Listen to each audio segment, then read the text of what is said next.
It is 6:30, so I call this August 2nd, I still can't believe it's August, meeting of the Littleton City Council to order.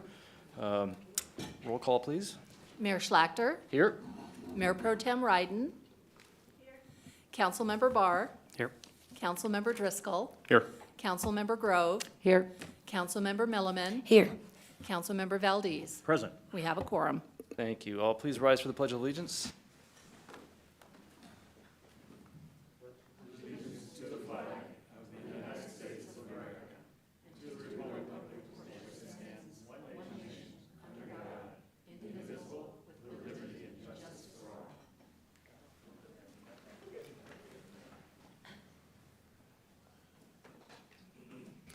All right, item 3 on the agenda is the approval of the agenda. Council has had a chance to review. Any changes to the agenda?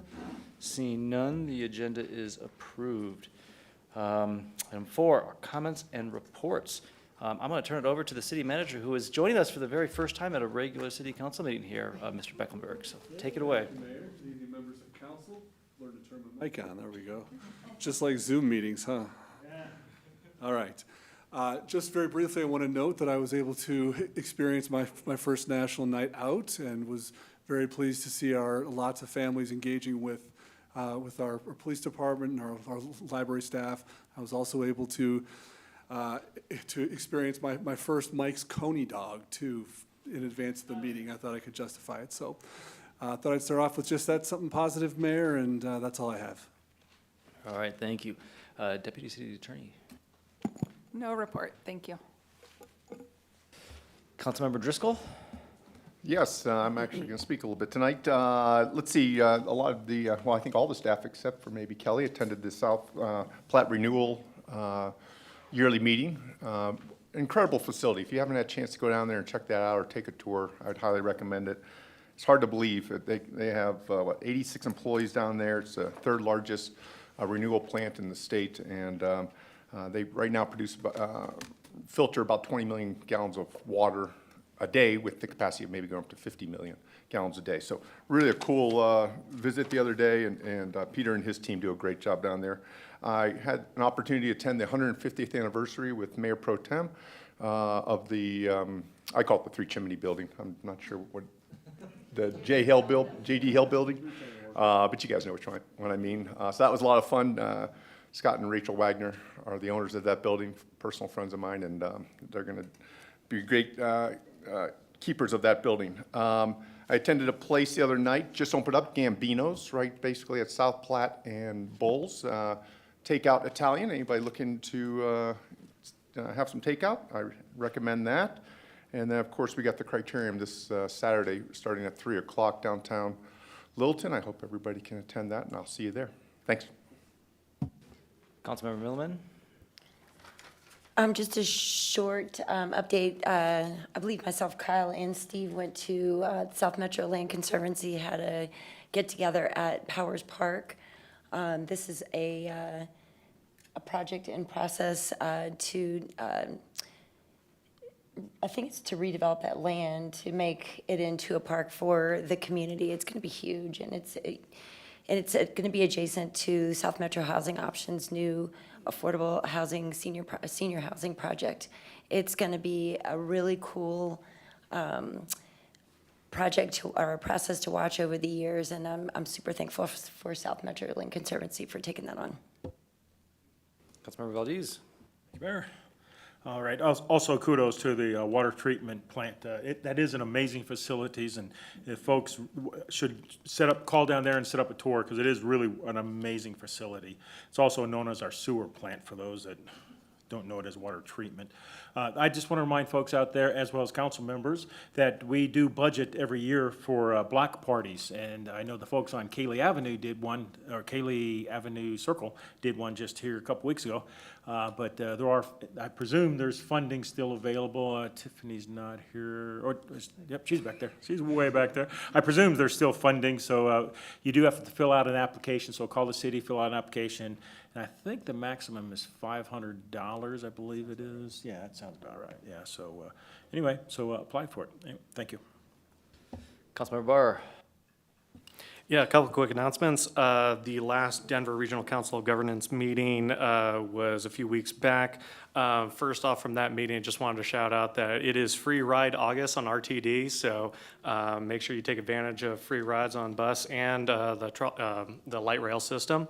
The crux of the DRCOG's latest board meeting was revolving around the Greenhouse Gas Mitigation Action Plan overview. Essentially, DRCOG is refining their modeling to look at what kinds of public transportation and just regional transportation options are going to be affecting greenhouse gas emissions in accordance with new state legislation. So if you're interested in the nerdy science stuff that comes out of that modeling, there is mapping software on DRCOG's website, so you can kind of see where transit-oriented development is going to be encouraged, where other kind of regional connection and transportation projects are going to be taking place. In addition, on that meeting too, there were a significant portion of time allocated to talking about the transportation infrastructure project funds that are divided up among sub-regions under DRCOG's jurisdiction.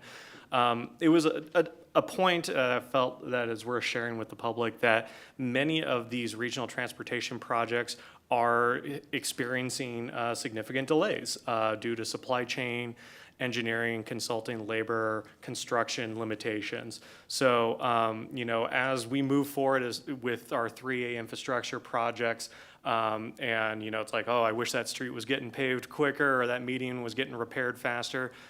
This is a regional problem that we are regionally working on, both on transportation right down to the small infrastructure projects. So please bear with us as we navigate these waters as well as anyone else. From Littleton Public Schools, school is starting soon. So if you haven't already received your welcome packets for your kid, reach out to either myself or obviously your school to start getting that information in place. In addition to, the Next Generation Advisory Committee met, and their last meeting was focused on starting their next initiative around good governance and transparency. So they had a number of speakers from the Littleton Immigrant Resources Center, as well as one of our HR consultants, come and speak at that meeting. I thought it was great, and the team is currently working on coming up with a scope of work for their next deliverable for good governance and transparency. And we're expecting their environmental sustainability recommendations to be in our hands here in the next few weeks. South Platte Renew, I just want not to steal anyone else's thunder, but I wanted to add on to what we said. It was a great trip. Glad we had a tour around. For those, if you weren't able to attend, there is a community open house meeting next Wednesday on the 10th at around, I think, 6-ish. So you can sign up to attend an open house, and I think there's going to be drinks and tours and things like that. So it's a fascinating facility and well worth taking a tour of if you haven't. And SMLC, again, to reiterate Councilmember Milliman's point, just unveiled a new plan for Powers Park, and they are advocating for county and city funding to dedicate to improving that park, not only for the new development that is going to be going in, but to increase the natural vegetation in the area, improve stormwater management in the detention pond, and make it a playable, usable, social space where currently is a big grass bowl. So we're really hopeful to see that coming up on the list of capital improvement projects in the coming years, and that's it. Thank you. Councilmember Grove? I also attended the South Platte Renew event. And one thing I just wanted to add on to what other people have said, I think we read a lot about it in the news about these forever chemicals and what's going on with our water. And just so you know that the South Platte Renew has it on their radar screen. They're looking into it. They're expecting regulations to come down here, and they're preparing for that. So just to rest assured. The other thing that I attended that evening, last Thursday evening, was the Arapaho Commissioners' Dinner, where they kicked off the Arapaho County Fair. And it was kind of fun. It was boots and suits, and everybody wore their cowboy gear, and they had a band. And there were other elected officials there, as well as members from the community. So it was a lot of fun. And then, Patrick, I was also at the J.D. Hill birthday party. And we sang happy birthday to this 150-year-old building. It's the first building that was a general store. And there was also tours down Rapp Street where Richard Little's house is. And just to kind of a reminder, the first Friday up until September and Western Welcome Week, Historic Littleton Inc. has tours of downtown Littleton, walking tours. They're really fun, and you learn something different every time. Double check the website. It's 6 o'clock. You meet at the county courthouse. It lasts about an hour, and you just walk down Main Street and back and learn about the building. So just a little plug for that. And I think that's it. Thank you. Mayor Pro Tem. Hello, everybody.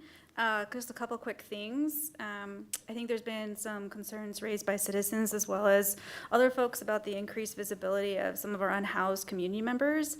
I am part of the Tri-Cities Homelessness Policy Work Group. I think it would behoove that group to kind of come back to council and kind of report on where we're at. So I think that'll be in the next weeks or months to come, a report to council as well as to our community on where we are with the action plan. Right now, over 80% of this stuff is either completed or in progress for year one, so I think that bodes well, but we can get a little bit more into the details so we know what's happening at that level. Also, a representative from our Tri-Cities group, which includes Littleton, Sheridan, and Englewood, to the Region 9 Opiate Settlement Governance Committee. So as some folks remember, Colorado settled $400 million, I believe, as part of with one of the pharmaceutical companies, and that money is being dispersed across the state government, down to counties, as well as down to cities. Littleton has a little bit over $500,000 over a couple decades, I think, that we'll get, as well as Arapaho County. And so our region is trying to join together to think about how could we use that money either strategically or regionally to address addiction services. So I will come back and report on that. We're kicking off that meeting this week, so there will be more to come on what's going to happen with that money and how we can continue to protect people struggling with addiction. I also serve as liaison to the Community Services Block Grant, which meets quarterly. We met a few weeks ago. It's an oversight committee, essentially, to Arapaho County's Department of Human Services, who runs a lot of senior services, a lot of food support, rental and housing assistance.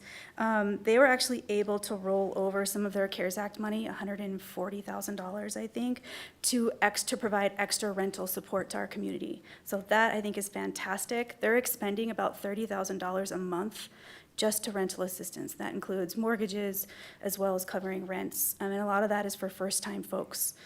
So I think the need in our community for housing is very much there and very real. So I will continue to come back and report on that. So thanks, everybody. Thank you. Seems we have a very talkative group tonight. I've got a few things to say as well, although some of you already stole some of my thunder, but I'll repeat it. The second week of July, I was fortunate enough to be actually in Puerto Rico, taken along when my wife was at a conference. But going to different locations is always fun to look around to see how cities are built and how they interact and kind of how that relates back to Littleton and what we can do. And it was great being in this old historic town of San Juan and seeing kind of the mixed uses of restaurants and shops on the first floor and kind of the mixes of uses, and that's kind of what Littleton's looking at with our mixed use corridor here. So I thought that was kind of interesting to see that the vibrancy that can be created there with that community. One other thing I saw there that I was actually pleasantly surprised to see was the protected bike lanes that they had. I was not expecting to see that. A lot of the narrow streets, were very narrow streets, but some of the larger streets had protected bike lanes with barriers going down, and I saw lots of people biking on there. And so that was great to see, because I'm starting to hear from citizen here that we're getting emails that this is a desire of the community here to see some added infrastructure for our bikers here. So I just wanted to mention that I noticed that and wanted to just figure out how we can incorporate that into our community, which kind of leads me into what Patrick already stole my thunder, but I heard a song today just before council, and I've been singing it ever since because it's one of my favorite songs. I'm not going to sing it because I don't want to drive anyone away, but I will repeat a stanza here just very monotonously. I want to ride my bicycle. I want to ride my bike.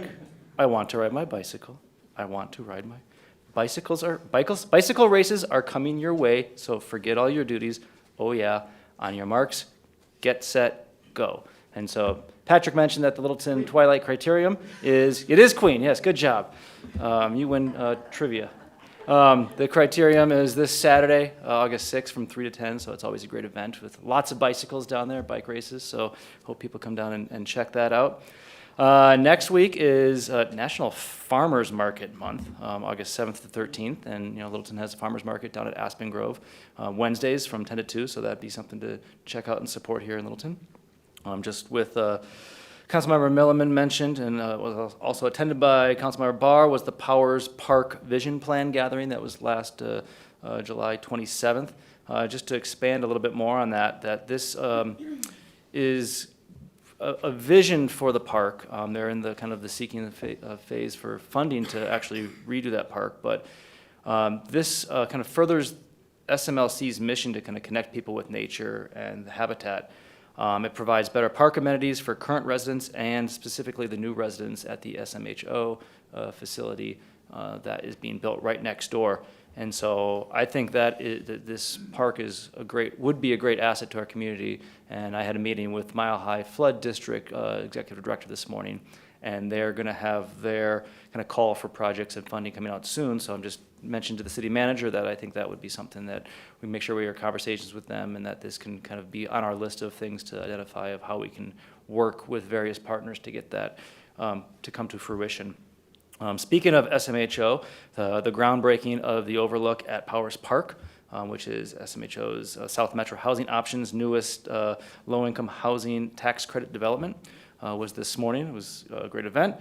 So the Overlook at Powers Park will provide 51 one-bedroom apartment homes to Littleton seniors, earning up to 60% of the area median income. I'm sure I'm stealing some of Corey's talking points right here, but I can do that. So we'll hear more about what's going on at South Metro Housing Options in a little bit here.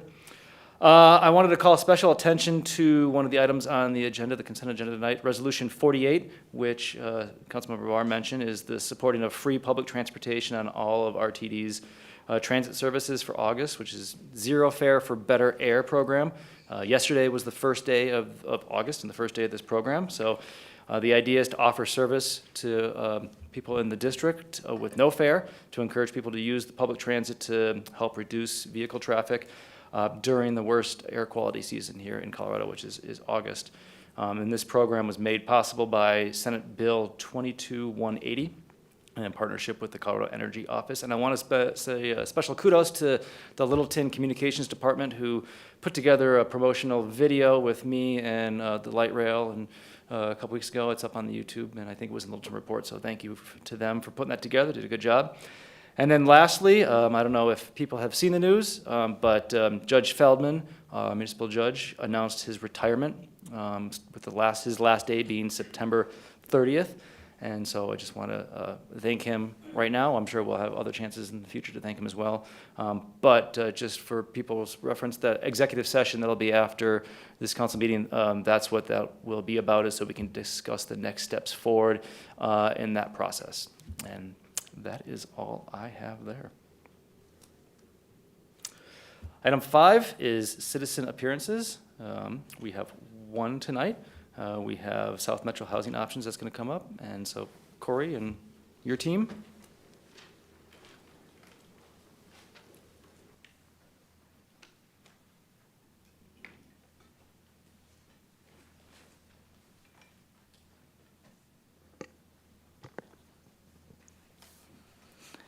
All right, good evening, council. Thank you for giving us some time tonight to talk about some very exciting affordable housing projects that are going on in Littleton. Corey Ritz with South Metro Housing Options, and I have Mike Kreiner with me from Habitat for Humanity. So as we'll get to in a few minutes, they're playing a big role in the project we're about to discuss. So a lot of you, or some of you may have been around when we started the discussions around Section 22. It's been probably at least 3 years ago, where SMHO took a very in-depth look at our public housing that was remaining, which was 71 single-family, scattered site, single-family homes and duplexes. So that was the last of our public housing. We wanted to take a look to see what options were available to us. The public housing program had been for several years on the decline in terms of funding and really going away in a lot of jurisdictions. So after the analysis and exploring all of our options, we decided to move forward with repositioning those 71 scattered sites. We went through what HUD calls a Streamlined voluntary conversion program to convert those 71 sites.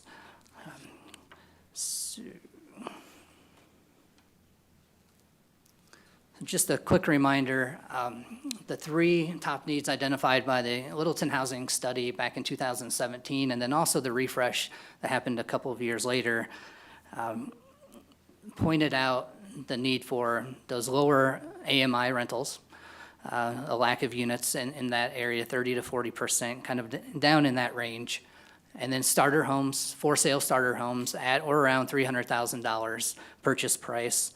And then housing for seniors, and then really we're looking to downsize, looking for lower maintenance. So to meet the needs identified in the housing study, we were in a very fortunate position to be able to use some creativity and directly address all three of those top needs with this one Section 22 conversion. And in today's environment with our affordable housing issues and just the lack of units, we really do need to be creative. So we're proud that we are able to do something a little different to address our housing needs in the community. So this is really the meat of what I wanted to talk about tonight. Just kind of go through, because it can be a bit confusing, all the steps we've taken. But we started with 71 public housing units, scattered site. And one of the early steps in the process, we were allotted 71 replacement tenant protection vouchers.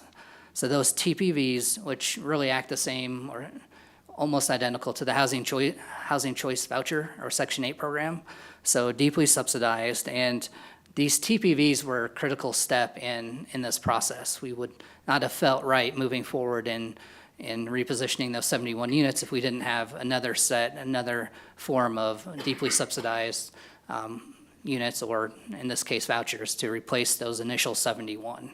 So those 71, so in that phase one, that's why we wanted to point out, it was basically, we were a break even at that point. We had 71 physical units, turned those into 71 tenant protection vouchers. So then everything in phase two is really our net positive. Those were in our gain that programs we wouldn't have been able to do without this repositioning. So the first one, on the first piece of the puzzle, Mike will talk more about in more detail later.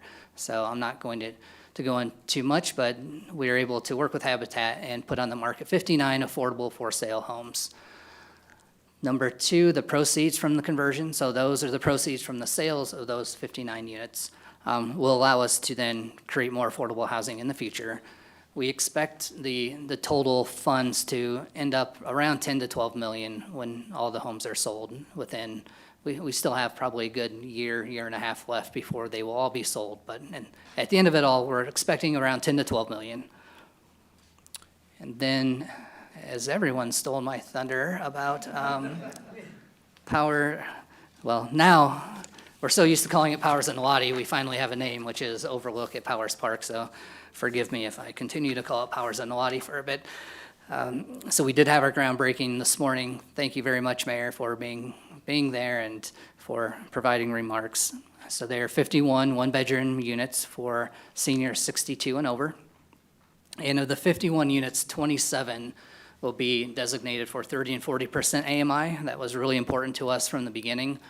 A lot of LIHTC properties like this end up with mostly 50 and 60% units, area median income. So we're very happy to be able to provide 27 in the 30 to 40% AMI range. So really, that's it. Just to summarize, we started, this whole process several years ago. We had 71 physical units, but from this process, we ended up replacing those with 71 housing choice vouchers or tenant protection vouchers, added 59 units of affordable for sale housing, brand new 51 unit senior property, and then the proceeds to add additional units in the future. And just as importantly, I think, is at least one of the relationships and partnerships started through this program is the one between SMHO and Habitat. So that, I think, seems like is going to endure beyond these 59 units, and we'll continue to work with Habitat going forward. So that was another one of the big successes for this conversion. So, and I think we'll have time to take some questions at the end, but now Mike will give you some more details. Well, Thank you, Mayor. Thank you, council people. My name's Mike Kreiner. I'm the Chief Operating Officer with Habitat for Humanity of Metro Denver. As Corey was mentioning, we're very happy to be a part of this. This is a very creative way of repurposing housing from rental housing to be starter homes, which in the Denver area, there's a woeful lack of those available. So we were very happy to partner and feel like things have been moving along very well, even in the midst of a global pandemic. We maybe didn't time this just right to, kick this program off right when that was starting, but I think we're making the most of it. I would like to say Habitat Metro Denver is one of the first Habitat affiliates formed in 1979. Since that time, in just the metro area, we have built, remodeled, and renovated almost 1,500 homes. What was very exciting for us is we had never done anything in Littleton. We just couldn't afford to buy property here, frankly. It was just too expensive. So the opportunity to have 60 Habitat homes here that will have perpetual affordability was just super exciting to us. So thank you for your support of that. As part of this, when you talk about perpetual affordability, not only do we want to make that home affordable to the first buyer, but we want to make sure when that home resells that it stays affordable for all the follow-on buyers, okay? The mechanism we're using to do that is putting the land into a community land trust. So when the home buyer purchases the home, they're actually just buying the home. The land will continue to reside in the land trust, and there are covenants associated with the land lease, and that's what will keep that home affordable in perpetuity, okay?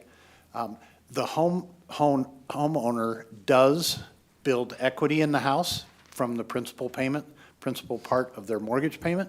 In addition, they share in the appreciation of that home.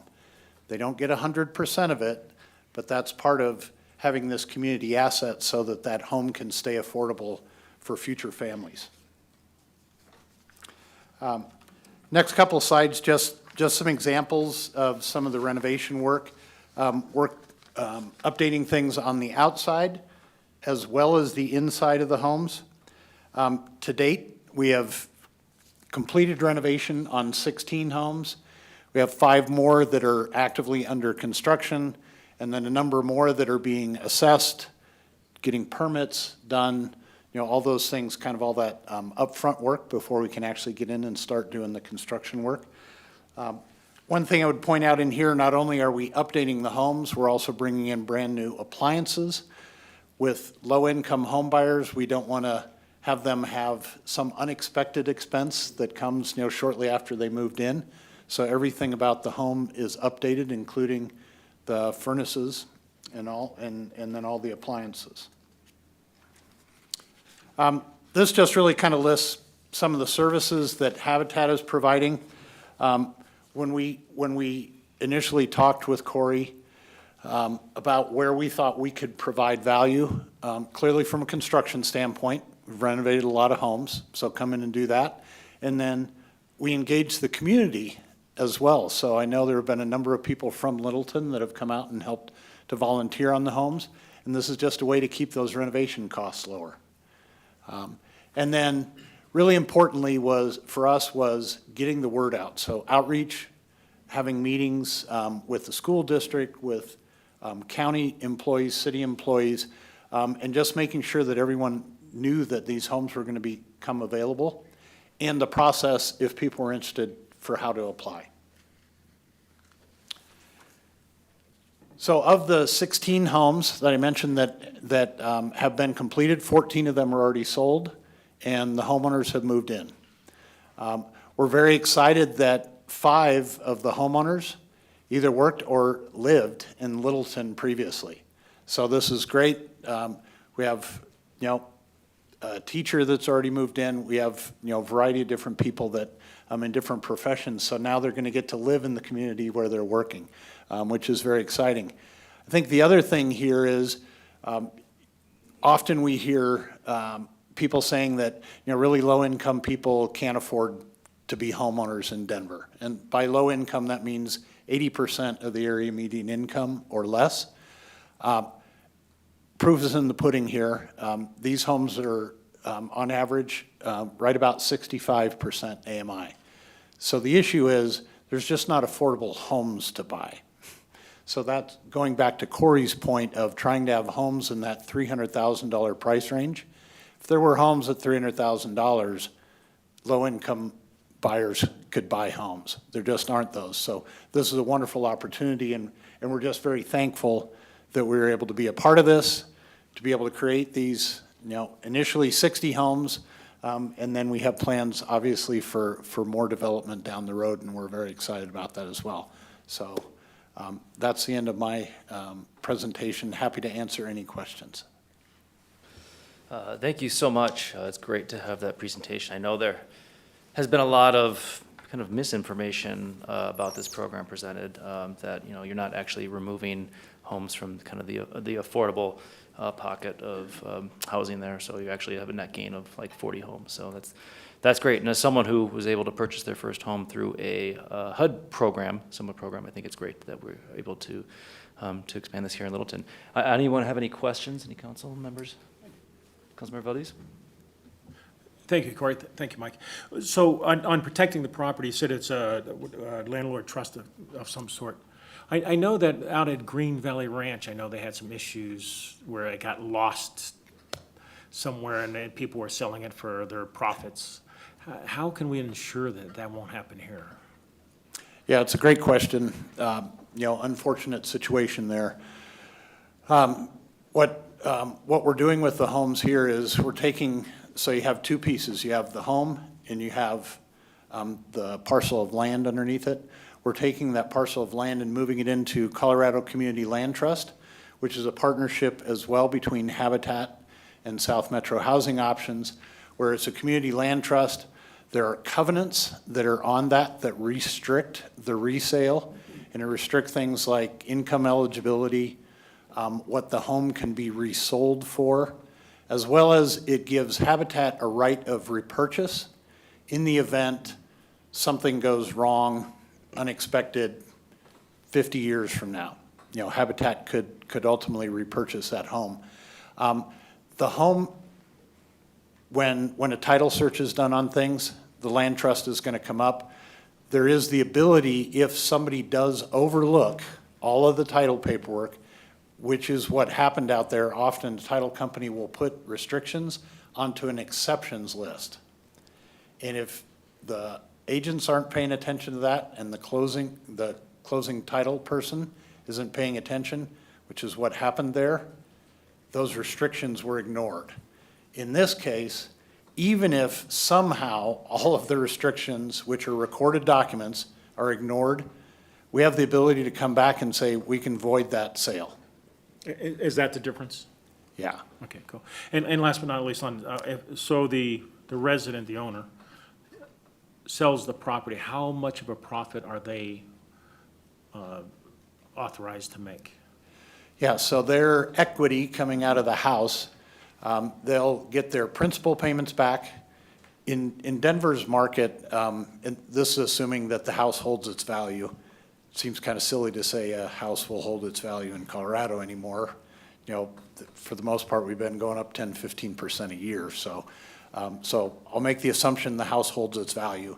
They'll get, the equity from their principal payments that they're making, as well as up to 25% of the appreciation on just the house, though.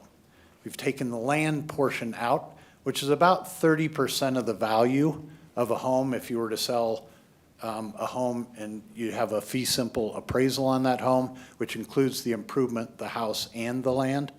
So already about 30% of the value's been taken out of that. And this is how we can sell these for, honestly, between about $240,000 to $300,000 for a mortgage. So they'll get 25% of the appreciation at the point in time they choose to sell. Okay, so yeah, so whatever that 25% is, so that it does give them a chance to keep moving up the ladder. Absolutely. All right, And- thank you. And Colorado Community Land Trust has been around for over 20 years now. Last year, we had 12 existing homeowners that sold their homes. All of them moved into market rate homes. They built enough equity in the time they were in their home that they could make a down payment and go buy a home on the open market. Thank you, and I think Habitat for Humanity is an excellent program, always has been. Thank you. And I just want to add to that, in terms of the land trust, it's something that SMHO has been interested in the past, but we didn't have the expertise or capacity, so this was a little bit of an unexpected benefit that we didn't know going in and how exactly that would work, but that's just a great outcome of the partnership, and we're very happy that now we get to contribute to what we would have liked to have done in the past, but again, it just wasn't what we were good at, but Habitat is, so it's worked out very well. Councilmember Barr? Yeah, more of a comment than a question, but I just wanted to say thank you again for all your work on this. Actually, my first home was purchased through a land trust, and that, again, allowed me to just leverage and also just purchased a home here in Littleton. So I just wanted to, if members of the public or anyone have questions about it or how it works or the people that live in these homes, I happen to have been one of them, and it really was. It was so beneficial to us because we were not just throwing money away on rent, we were putting equity into something, and we also put the time and the care into it and called it our home. So, I can't tell you how valuable these programs are, so thank you again for being part of it and bringing it to our city. Thank you. Any other questions, council? Pam? A couple questions, and I know you've come to council a couple of times. I just want to clarify. So all 71 houses have been sold? No. No, you're in the process. And 12 of those are at Powers and Lottie, so it's really 59 total that will be sold. Oh, okay. So 59 are in the process of being sold.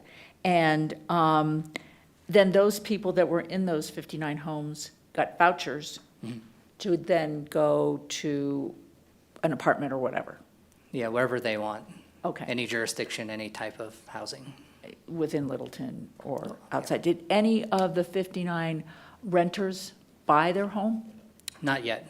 No, so No. that's not happening. So after you sell these 59, and then the proceeds then will go to the new Overlook at Powers, will there be any left after the Overlook Powers is built? I mean, will there be some more? And Most of the I don't believe we have any of the proceeds from this program in Overlook.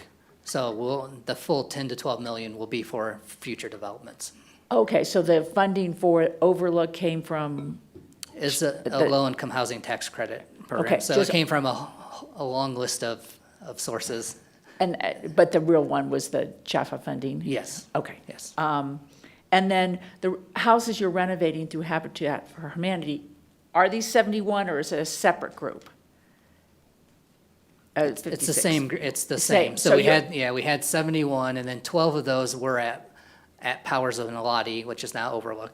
So it was that 71 minus the 12 duplexes on that site that are turning into 51, which gets us to the 59. And that's the one you're working with Habitat? Yes. Okay, Yeah. all right. Thank you. I just wanted to fill in the blanks. Appreciate it. And we actually added one along the way, so Sure, yeah. we're really at 60. Right. But, But who's counting? Yeah. yeah. Well, thank you so much for the presentation. Oh, did you, Kelly? Councilmember Milliman. Yes. I just wanted to say, I'm sorry I'm losing my voice again.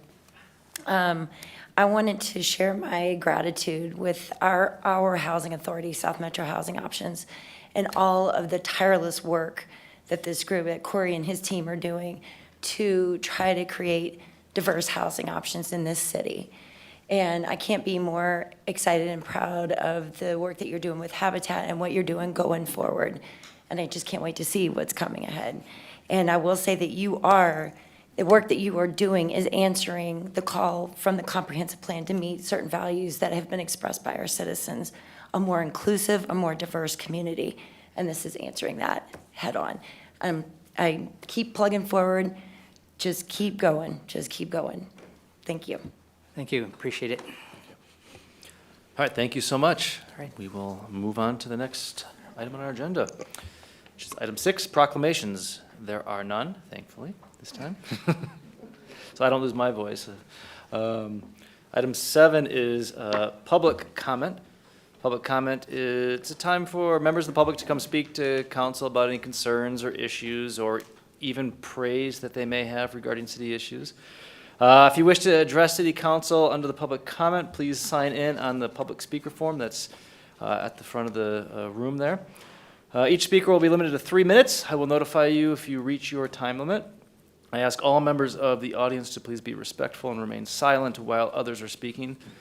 City council is not authorized by the Colorado Open Meetings laws to discuss, comment, or take action at the meeting on any issue raised by public comment that is not part of tonight's agenda.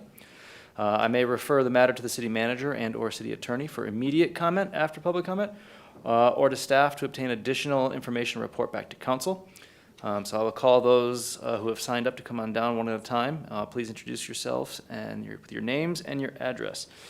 First on the list, we have Katie McReynolds.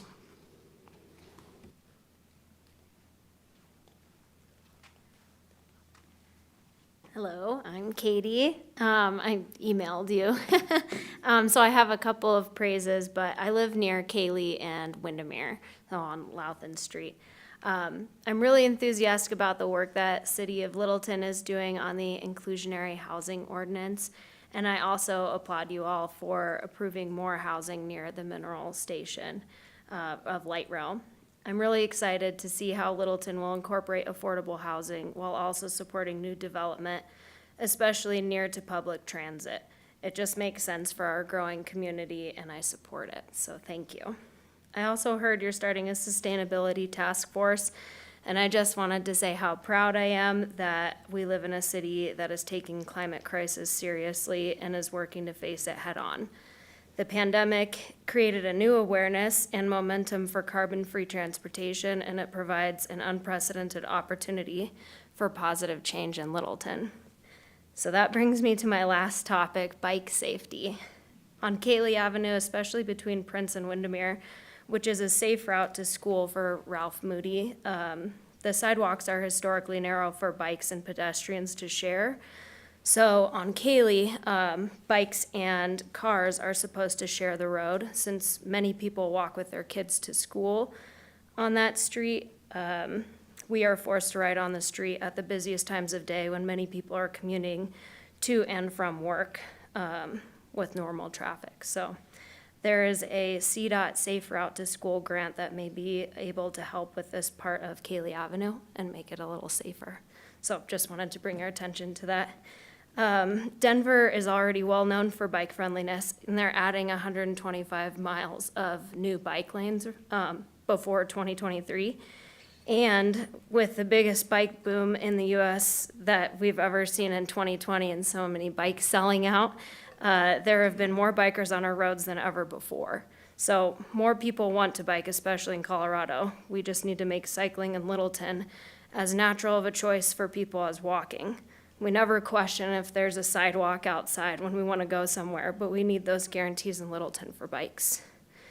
I want to motivate City Council to encourage more bikers in Littleton with better bike parking, as parking for 12 to 24 bikes can fit in one parking space, eliminating a lot of cars in downtown Littleton.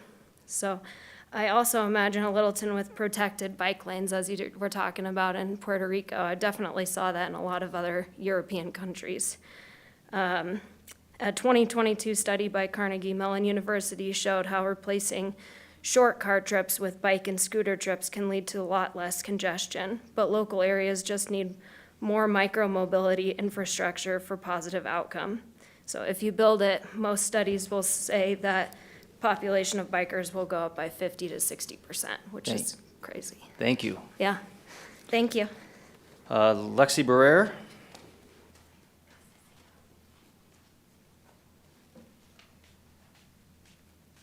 Good evening, everybody. Nice to see you. I'm Lexi Barrere. I live in I'm Lexi Barrere, and I live in District 1 on Manitou Road, right across from Goddard Middle School there. And thank you all for being here tonight. I was born and raised in Littleton, and as a community member and a primary care health provider here, It makes me sad when I hear about community members, families, patients that I've known for years having to move away related to being unable to afford housing in Littleton. That is why I'm here to thank you all for your efforts that you've been doing, working on housing affordability and inclusionary housing and housing diversity. I think the Planning Commission's passing of the Aspen Grove Master Plan 7-0 last Monday is a great example of the ULUC in practice, and I hope the ULUC, that's a tongue twister, continues to support housing diversity development in Littleton. On one quick second note, Councilmember Valdez mentioned the small grant availability for block parties, and I would just encourage city council members and staff to make sure that those are advertised to all community members, including those who do not speak English as a primary language, reaching out to like Centennial East or Field communities, making sure the application and the information is available in Spanish as well, so that all communities in Littleton could take advantage of that opportunity. So thank you so much. Thank you so much, and I'll have the city manager make sure to jot that down. Next up, Julia Montano.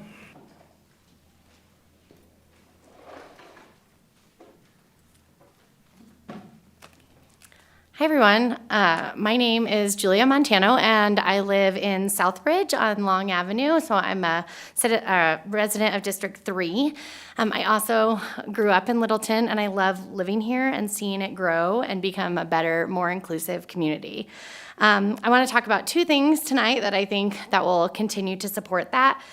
First, I participated in the Envision Littleton process last summer. I talked with my neighbors and my friends about the issues. I read a lot, I listened a lot, and then I commented on the Unified Land Use Code when I was asked to as a citizen. Through my participation, I learned that that process actually took place over several years and solicited input from hundreds of citizens like me. The new comprehensive plan and ULUC are much better than the 1976 code, which, among other things, was not inclusive or written to support diversity in our city. I support the direction that Envision Littleton has set for walkable, bikeable, and vital neighborhoods with mixed-use housing, adding more homes along our major corridors and responsibly managing growth with the right approach. This leads me to the second thing I'd like to address tonight. I oppose the current petition that's being circulated by some Littleton citizens proposing changes that would allow for fewer signatures that are currently required to and conduct voting using off-cycle elections. Quite simply, this undermines our elections and silences the voice of voters even when it claims to protect them. We as citizens work hard to support city council members who we believe will be thoughtful and conscientious and who will listen to all Julie, citizens. Can I interrupt you here? Yeah. City Attorney? Sorry, thank you. Sorry to interrupt, but we can't actually have you talk about campaigning or any petition issues during your public comment.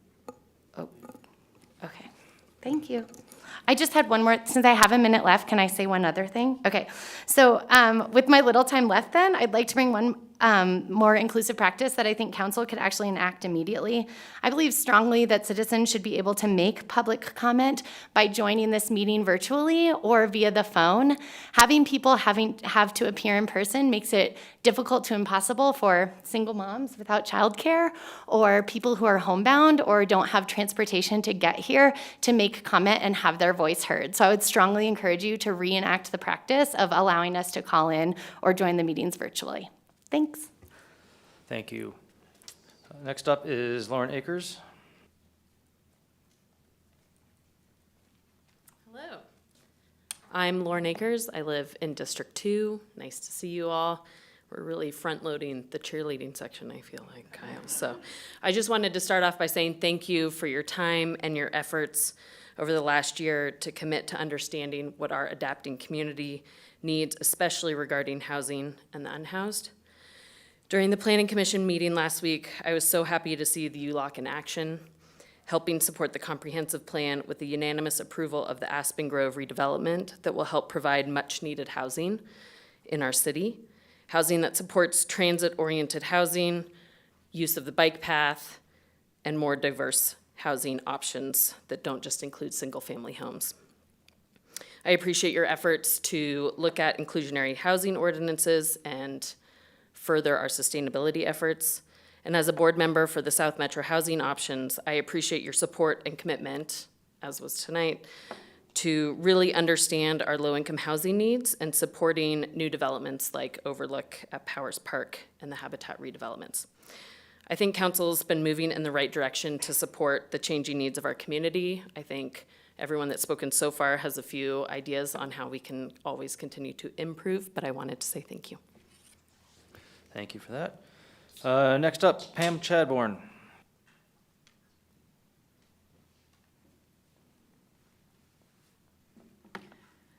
My name is Pam Chapman. I live in District 1. There is too much to talk about tonight. But let me just say, the ULUC doesn't support diverse housing. Everything that's been built under it is market rate or above. Downtown here is displacement of people who had affordable housing. $200,000, $250,000 parcels replaced by 6 units of $700,000 townhouses. That is not affordable. Get a clue, folks. Look around. Sorry, I mean to address you. I'm sorry about that. I know better. So South Metro Housing Options, it is great that they are selling houses, but you know what? Councilmember Grove, thank you. The renters who were displaced, where did they go? There's a shortage of rentals, and you heard them quote 1,064 shortage of rental units. And what did they do? Let's change our public housing rentals to ownership. They could have split that, and they didn't, and I think that's a failure. I'm also concerned about their future plans, and I want to ask you again, Geneva Village needs to be protected. It provides even lower than market rate housing. It's something only a city can do, and it has many other benefits for the city. Protect Geneva Village. The ULUC changes that are proposed tonight for first reading need to be removed and discussed at a study session to clarify their desired outcomes and how these changes accomplish them. For one thing, the criteria, they're actually reducing criteria so we get less out of the ULUC. The city loses by these changes. It's not a good thing. Finally, I want to talk about the Downtown Development Authority, and I'm going to ask you to remove it from consideration for this year's ballot entirely. Move it to possible inclusion on the November 7th, 2023 ballot. And the short version, the city can do the work to accomplish the desired or anticipated benefits cheaper and better than the DDA. I guarantee you it will take more city staff and to interface with this special group than it would take to just do basic good things. I'm going to say you can't prove me wrong because no data or analysis at all has been presented to us, the people, to show how this is going to work for us or provide benefits. The burden of proof is on you, council, and it hasn't been delivered to us. It's your job to do due diligence on our behalf, and that data has not been presented. The meetings have all been out of sight from the public and for the good of the special committee who donated to the campaigns of many of you. So please make analysis for the city's point of view available to us, the public, in the next year and consider it for next year's ballot. Thank you very much. Thank you, Pam. Lynn Christensen.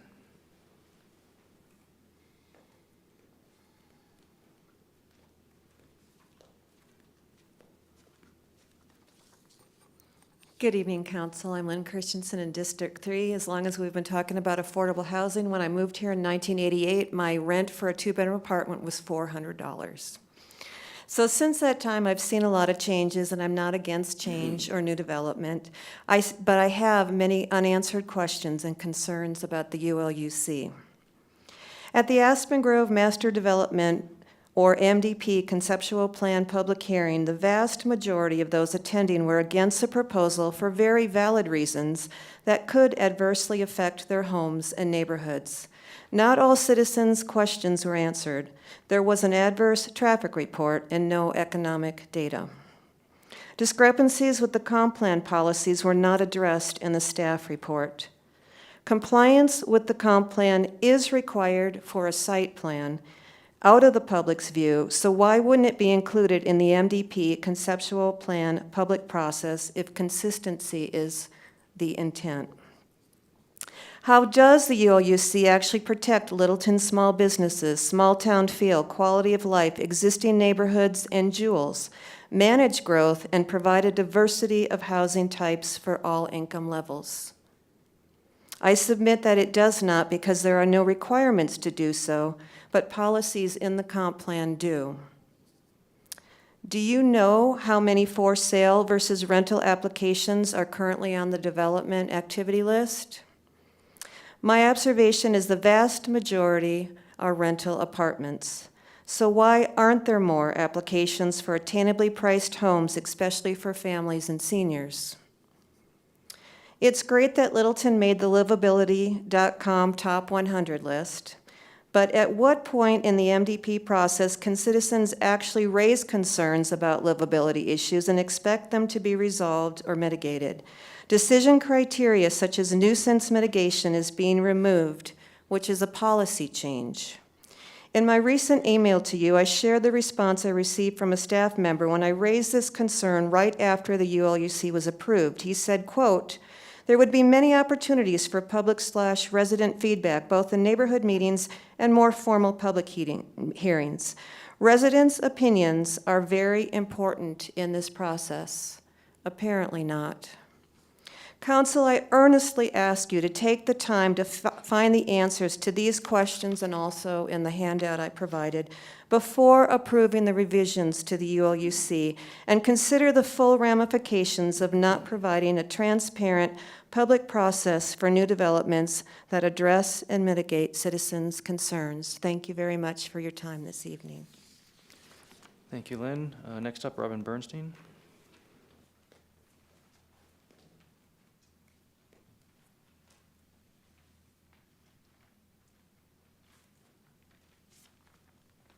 Hi there, I'm Robin Bernstein. I live at Geneva Village. That's why I'm here. I know you guys are planning on doing something with it, but, you know, if you want to make it affordable, it's already affordable, you know? And I've done a lot of research on Eugene Sternberg, and he created Geneva Village in 1964, and the Bemis Library in 1965, ACC in 1975. So I'm just thinking, like, you know, you're not going to tear down the Bemis Library because it is historic. And, you know, and you even said so yourself, Gretchen, that if you're homeless, you know, there's a myriad of problems that come with it. So you even said, you know, keep them housed in one of the articles in Littleton Independent that I have somewhere. But it's important because I see the homeless all over. I don't have a car. I haven't had one for 20 years. I've been walking. And as far as RTD, I take it every day. I took it today. It'd be good if they took it. Like I said, I teach them. I teach you all how to do it, you know, and take the light rail, and I wouldn't take you far. It would be too wild when you see all the homeless and, you know, the drugs and the trash and all of it. But we need to stay there at Geneva Village. We don't have any money. I don't, at least, you know. I have my animals, and, you know, and I've been there like 4 years, and I didn't know there were issues like this when I moved in there. I thought it was heaven. But it's very complicated, and I know the issue, you know, it's very complicated, and, you know, and I called South Metro Housing Options. They give you a list of affordable. It's not affordable, and it's not open. None of these, none of it's open. The Sierra Vista, Allison Court, Amityville, whatever it is. They're all closed, and they've been closed for years. So, you know, and as far as pedestrian safety, you know, it's more than just bikes. I walk, and I had a job at ARC thrift store. I had to quit it because I couldn't get across the street without getting, you know, I fell into the gutter once, and then, you know, a guy took me home, thank God, but in the snow, it's hell. And you need actually more consciousness for pedestrians. And if you want it walkable, we try walking. Jerry, Pat, all of you, try it. You know, no one walks except for me. You even try it, Kyle. You know, it would be good if you all got out and walked and see what it's like. All right? Namaste. Thank you. Next up, Frank Atwood.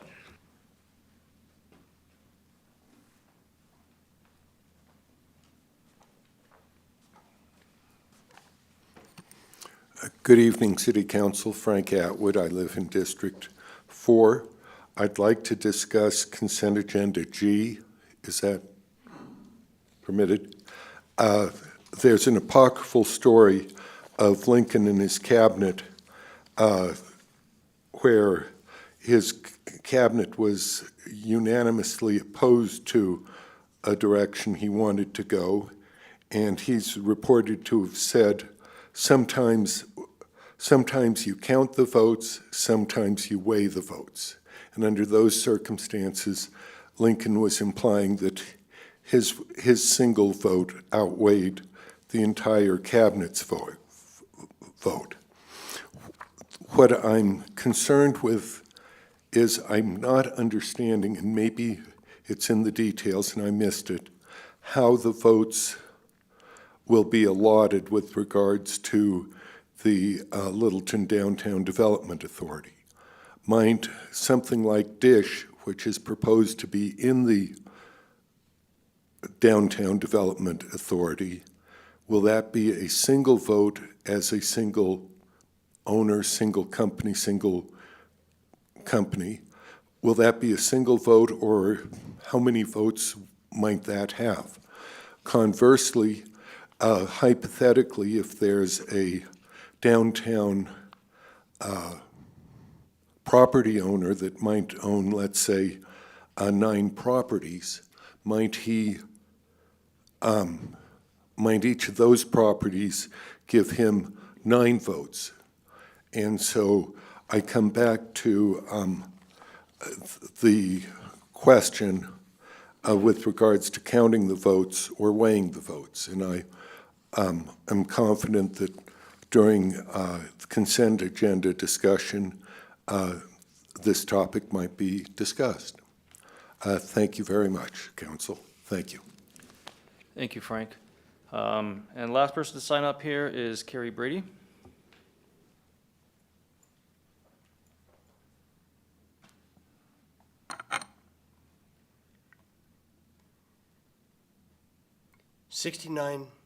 '6094 South Fairfield Street. Words of wisdom. It takes as much energy to wish as it does to plan. Eleanor Roosevelt. Denver City Council passes mixed income housing requirements for large development. Denver Voice. The new requirements state that developers building apartments or condos in Denver with 10 or more units have to set 8 to 15% aside as affordable housing or face hundreds of thousands of dollars in fees. That affordable is not affordable for our community, said Therese Howard, founder of House Keys Action Network Denver Hand. Jerry Burton was the defendant in the case that led a Denver County judge to rule the city's urban camping ban unconstitutional. Agreed, this is just putting money into providers' pockets. It's not giving money to my people, to the homeless, he said. The Littleton City government motto is fastest growing small town in Colorado. Littleton City Council member, Mayor Kyle Schlattler, who was the outreach marketing coordinator for the Colorado Wine Industry Development Board at the Colorado Department of Agriculture. Littleton City Council member, District 1, Patrick Driscoll's career has revolved around the mortgage lending industry. He is a board member for the Colorado Association of Mortgage Professionals and is acting treasurer.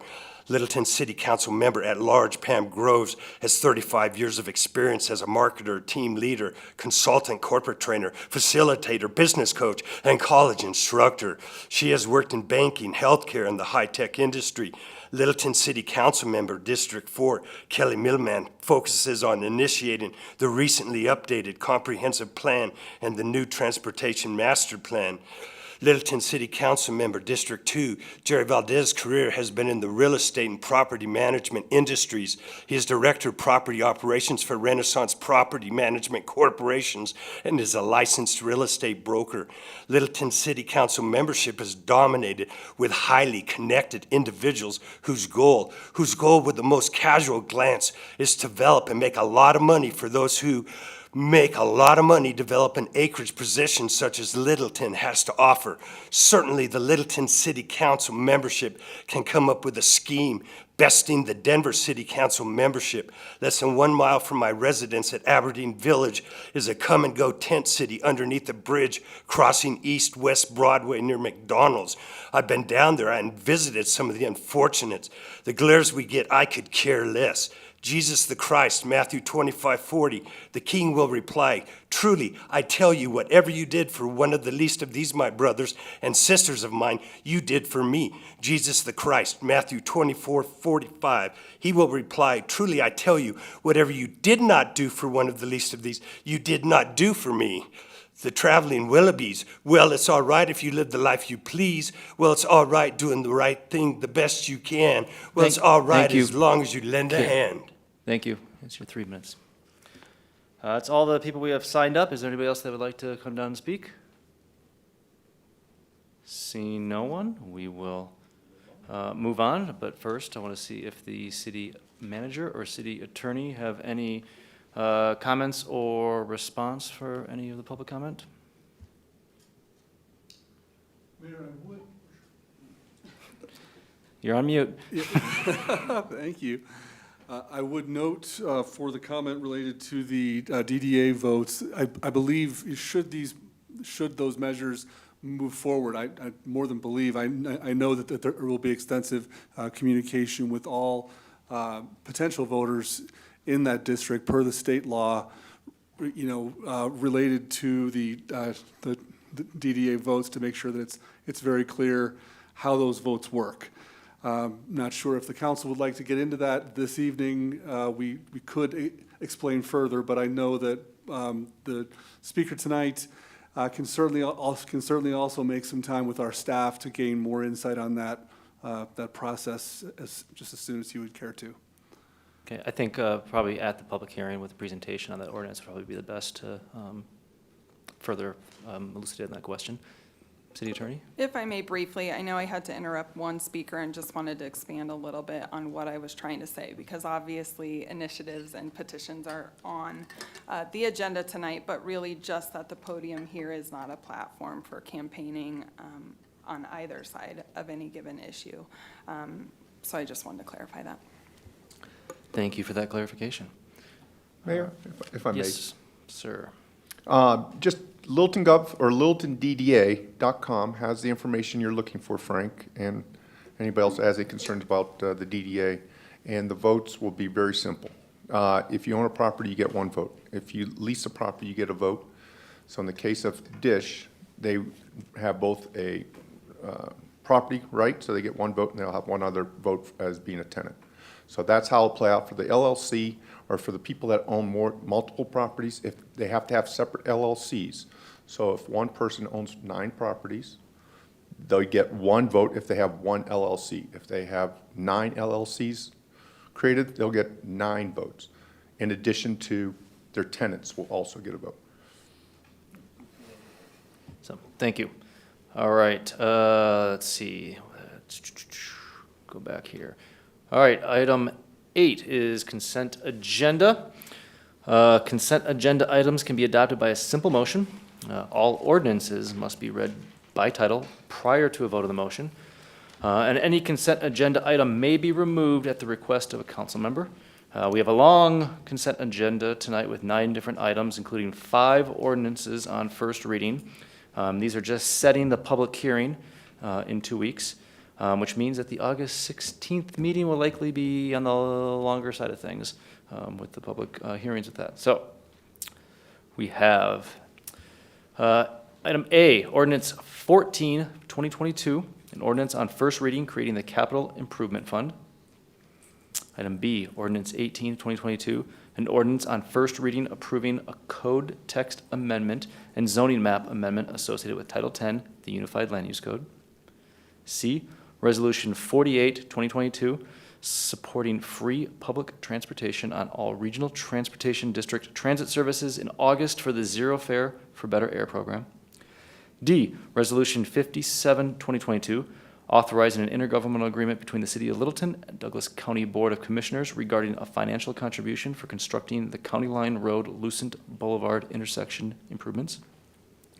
E, Resolution 54, 2022, setting the official ballot language for a referred question to the voters for the November 8th, 2022 election regarding Ordinance 22, 2021. F, Ordinance 15 of 2022, an ordinance on first reading submitted to the registered electors of the City of Littleton, Colorado, a ballot question regarding a lodger's tax to support arts, culture, and tourism.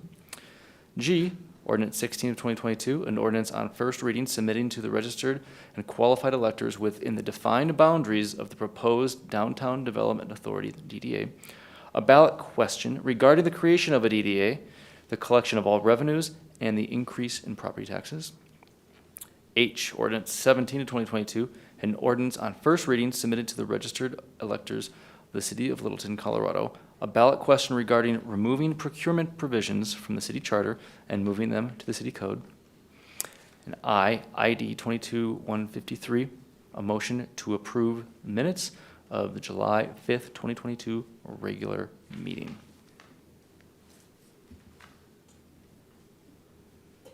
I'd like to second the approval of. We needed a motion first. Oh, man. I'd like. Would you like to make a motion Yes, instead? Mr. Mayor, I'd like to make a motion to approve consent agenda items A through I. Second. Thank you. We have a motion and a second to approve the consent agenda. I've got a question on I'm trying to vote here, but I've got a screen I've never seen before right here. We're going to do, I got all these different votes. I got 8 different votes on here. Let's see what this one is. Is that open? Try that. There we go. All right. There you go. Everyone's voted. The vote is 7 in favor. The motion carries unanimously. Great. I've never seen that screen before. Item 9 is general business, that we have none. And then item 10 is ordinances on second reading and public hearing, also none. And so I will entertain a motion to adjourn into an executive session. I'll do that. I move to go into executive session pursuant to CRS 246-4024F and Article 3, Section 27 of the City Charter for purpose of discussing personnel matters related to the municipal court judge. Second. Have a motion and a second to adjourn into an executive session. Let's see. Ready to vote?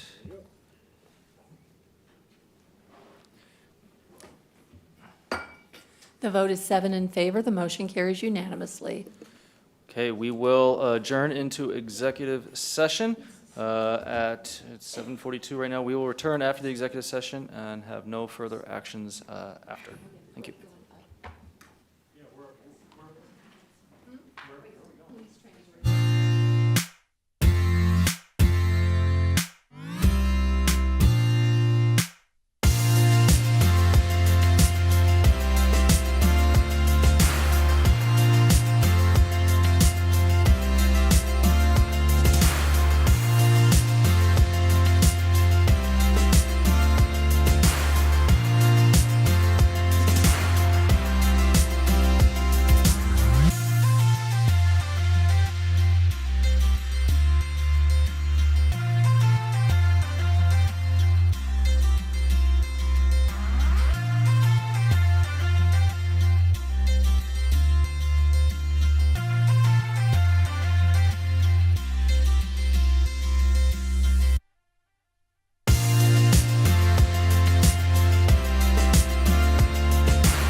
are back from executive session. No formal action was taken, and with no further business, we are adjourned at 8:23 PM.